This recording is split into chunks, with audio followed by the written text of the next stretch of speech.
Berasap. Halo guys, assalamualaikum. Jumpa lagi dengan saya Rizal. Okey, hari ni saya nak tunjuk cara buat nasi goreng pula. Nasi goreng sotong pedas, kau pedasnya. Okey, first nasi, kemudian ada sotong. Sotong ni kita campur dengan kepala dia. Kemudian ke sini sayur dia kailan saja. Alright. Sekarang jom masak. Bawang putih. Ketuk bawang putih dulu. Bawang putih tumis. Kemudian baru kita masukkan sotong dengan kepala dia.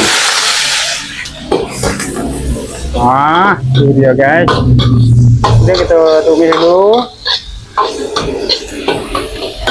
Masukkan sambal dia. Ini sambal ayam geprek.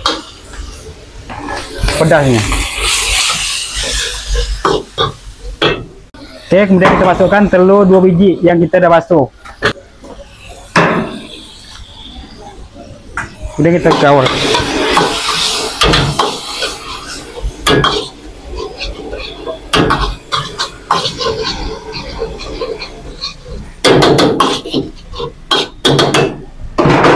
Kemudian baru kita masukkan nasi. Nasi ini untuk portion 2 orang makan ya.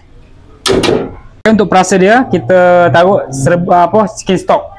1, 2, 3. Kemudian cili.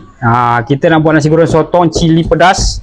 Contoh pedas punya sampai berasap buntut Kalau yang suka tak pedas tu tak payah buat lah. Ni yang suka-suka betul-betul pedas punya, sampai kuasap dekat telinga. Tapi sedap oh. Okay, ini cili padi kita dah ni. Kemudian kita taruh sini. Okay. Kemudian kita masuk dalam. Taruh ni sikit. Kecap golden molten. Okay, sekarang baru kita gaul.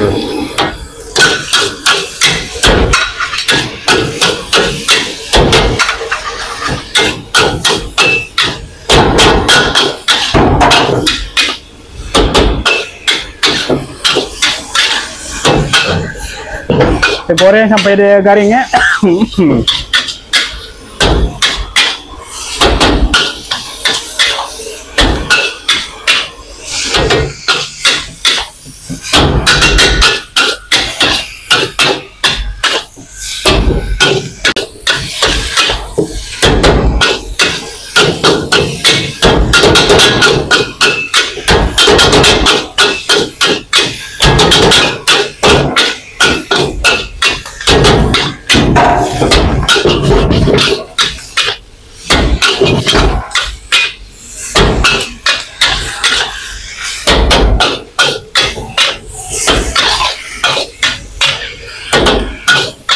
Kita goreng sampai dia garing.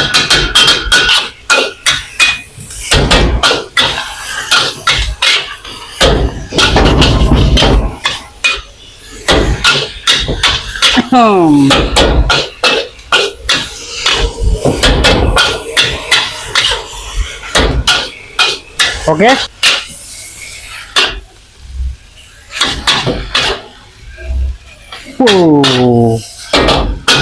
Alright, siap. Boleh kita hidang. Siap guys.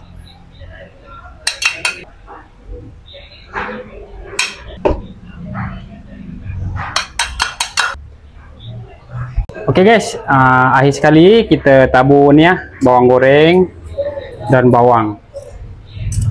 Bau dia pun dah menyederakan dah.